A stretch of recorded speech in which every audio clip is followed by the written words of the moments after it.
Hi, uh, welcome to another video of the Target Individual program, the Target Individual Experience. Um, okay, so it is Friday, uh, July 3rd. It is 8:30 something in the morning. So I, was using my phone. I went to, uh, to the screen that I'm at, and I was like, okay, let me check my you know, not let me check anything, but I just saw something really weird. Okay, so on this, on my home screen, you see these apps that I have here. Okay, now I saw this, which you're gonna see. I'm gonna open up, right? Which has the Chase banking app as well as HSN, the phone app, and I'm saying to myself, what's going on here? Okay, now I didn't do this, right? No one else had my phone, okay? And on top of that, the HSN app I didn't have on my phone.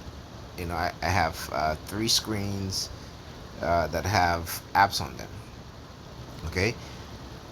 And the HSN app was not on either of those screens, right? And all of these screens.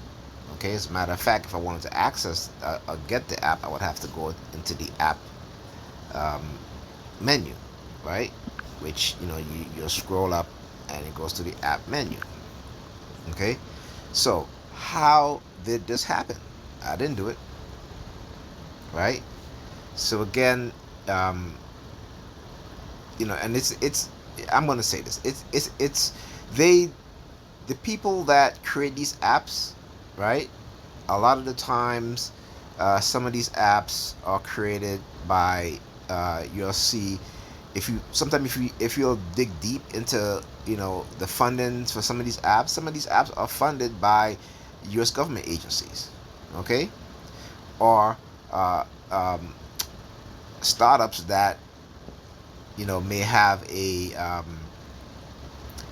background, or those that have who are doing these startups may have a background in law enforcement, or want to sell the underlying programming of these apps to law enforcement so they can access uh, people's phone.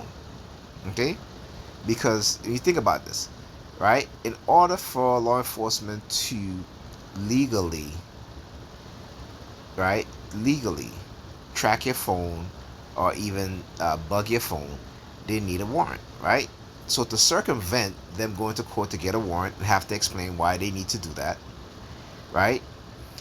They would in turn know, let's say they may have a person who or a group of people who they can say, well, listen, why don't you create this app, put it on the app stores, and you can give us the underlying code. That way, if anybody download those apps, we can access those apps.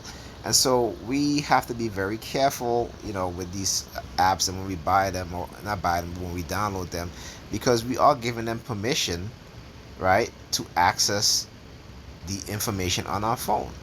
Now, to access a person's phone and actually move things within that person's phone to their home screen and stuff like that, you know, there is no permission for that.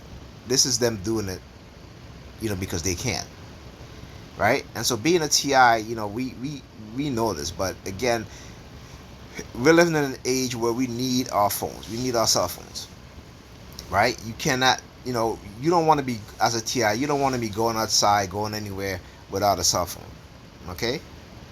Because without it, they can do whatever they want to do to you. No one would know, right? At least if you have your cell phone, you can record. And again, that's what I call cell phones to be the great equalizer of injustice when it comes to people's rights being violated by those in the authoritative positions, right?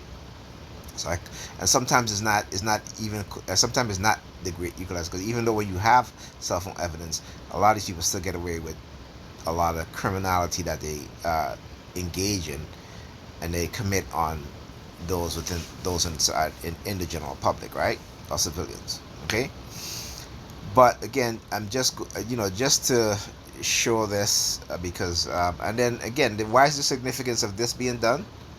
Right, today is the 3rd of the month, right, and so the 3rd of the month is usually when my disability comes in. Okay, and I use my phone to check my account, right, to see that my disability funds are put in there. Okay, so this is what they do, right? And then HSN. What is HSN? Is the Home Shopping Network, right? The word home in there. So again, which is comes to isolation. We talk about coercive persuasion program, and how they isolate the victims of these coercive persuasion program by keeping them in their home, where because they don't want you to go outside. Or for example, even last night when I was talking to my kids, again, my daughter called me because she wanted to play an online game. Immediately as she called me, now I've been in the house, haven't heard any firecrackers or anything like that. Within the past, I would say, 3 hours. When I got on to my block after coming from Pam, I walked up my block, and they were lighting firecrackers, but it wasn't like the M80s. It was the ones that you shoot up in the air, but except they had it on the ground, right? Somebody just put it on the ground and just left it on the ground lit, and just doing stupid stuff like that. But again, when I'm walking on my block, right? So I got in the house, no fireworks at all. My daughter called me. No, actually, my son was texting me, and I called him, and I said to him, have my daughter call, later on, right? Because he was like the home phone was dead. So I said, well, put on the charger, have her call me at 10 o'clock, or what have you, right? Not kidding you. Immediately as she called me, and I got on the phone with her, it started with the M80s, in the side of where my bedroom is at, right? And so waking up this morning, right? Looking for my app, looking for the Chase app, and I'm like, "Where's the Chase app?" And but before I even had that thought in my mind, I'm looking at my home screen. I'm like, "Wait, something is weird here. Something is not right," you know. And so then I was like, "Okay, where's my Chase app?" And then I saw exactly this, right, where you see this pops up again, and like I said, I didn't have the HSN app on my home screen. I did not have that. And again with the Chase. So basically, this is how they try to intimidate you, right? Particularly in my targeting, in terms of wanting to keep me in the house at home, right, isolated, right, and then it's like a threat. I've talked about how they send me subliminal messages about taking away my disability. This is one of the ways that I'm showing you guys and how they try to do this, right? Because again, also I've talked about how the past couple of days since I've been speaking to my kids, that after I get off the phone with them, there's like police sirens, right? Okay, this is what they're doing, and like I said, they'll always find ways. This is never ending. This is never ending if you're a TI, and this is what we as TIs go through on a daily basis. Okay, and you may say, okay, well, there is no proof. They may not be. Let me put it like this. This is my proof, my testimony, me showing you guys this, right? So if you think you're gonna go through the police department and be like, hey, what are you doing to these people? Are you investigating to these people? They're gonna be like, well, what proof do you have, right? Because this is how they operate, and the fact that when they label you with a mental illness, they know that because how they have conditioned society, and what they've done in society is to say, well, if they can label a person with a mental illness, then that takes away their credibility, right? So I want you guys to think about this, okay, and go research it. Like I said, go research those police officers who complain about racism in their police department, right? And you will always see that they try to label them as having a mental illness. They'll tell them, "Oh, you need to go see the department psychologist." That's the first thing that they'll do, right? It's just like, in if a person is suing a business for racism, right? This is what they do. They did that to me when I complained about the job mobbing that was happening to me at my job. They brought in a psychiatrist to talk to me, and I said to her specifically, I said, she came in and she was like, I'm here to try to help you. I said, you're not here to try to help me. You are here to try to serve the interests of this company. You're not here to help me. Okay? So I said, so she was like, well, if you're if you want, I can counsel. I was like, no, no. You are not trying to. I'm not going to allow you to try to change my mind, to try to make me believe that what I'm experiencing is in my head. You're not trying to do that, okay? Especially when I know it's racism. And I'm gonna give you guys some examples. So it was 2008. Barack Obama was running for president, right? I worked on the third floor, okay? But to get to my department, I had to walk through a retouching department, right? That was set up. It wasn't really like an office, but they kind of like set that up there, and and the people that were working there were all white. They had one black guy that came in the afternoon, and all he was allowed to do was basically just print out all of the retouching files that these white retouchers were doing. Right, so he, that was his job, was to, come in, print it out, or maybe put some, put those files, those graphic files, retouch files into a document and print it out, right? And that was it. The night Barack Obama got elected, okay, I came into work. I worked from was it 1 to, I'm sorry, 11 to 9, right? That was my work hours, right? I came into work the next day with signs printed up saying, "Yes, we can. Yes, we can." Okay? That, they was all through the campaign. None of that stuff, right? And I was very vocal. I mean, that's what happened when you're black and you're very vocal about, things that affect black people when you're working with white people, because we all know white people don't like to talk about these things, right? We know that, right? We know that their their internally built racism that they inherently have, right? That is built into their core psyche, right? Not within their DNA, but within their core psyche, because racism is more of a psychological construct, right? There's nothing about white people that is superior to black people or any other people, right? The only superior being to everybody on this planet is the black woman, okay? That is the only group of people that I would say is superior, not just psychologically, not just in their mind, but also biologically, right? Okay, so that being said, so that is what I had to endure. And then on top of that, also I had to endure going to, I remember talking about, when I was going through, and they brought in the psychiatrist and all this stuff, and when I went to clock out that day, they had a sign put up that says, "Loose lips sink ships." Okay? So, when people try to, you may have other TIs out there who are targeted, who are white or what have you. And let me say this, I'm not going to, generalize every TI who are white as not being a TI.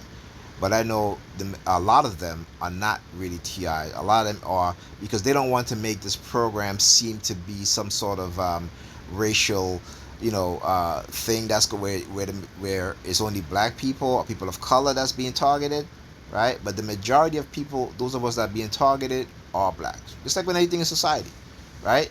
Anything that's negatively impacting anyone in society, the majority of it is going to impact black people, right? So, and that's a fact that no one can dispute.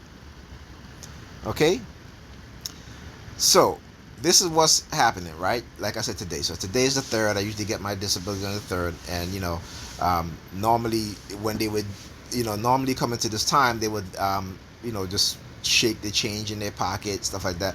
But this time it's a little different. This is what they're doing, and it's funny how they pair up the Chase banking app with the Home Shopping Network app.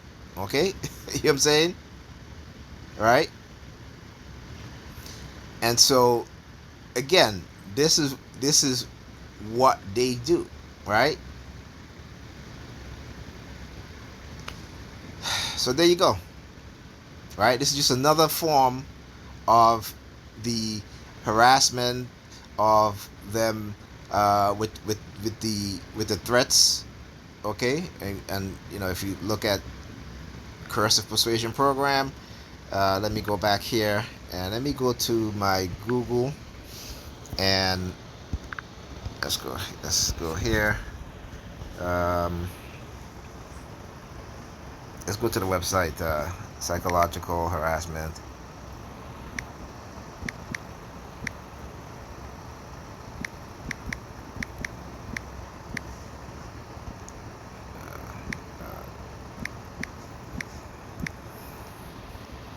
Harassment.com, and let's go to the section here on uh,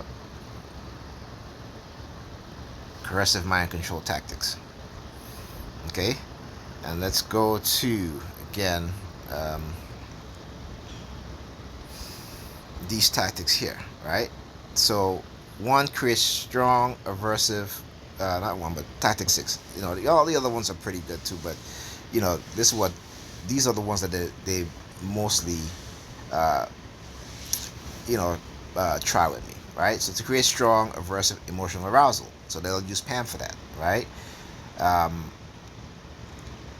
and again, I'm just trying to show the attachment to some of the tactics that they use, as well as how they are using it.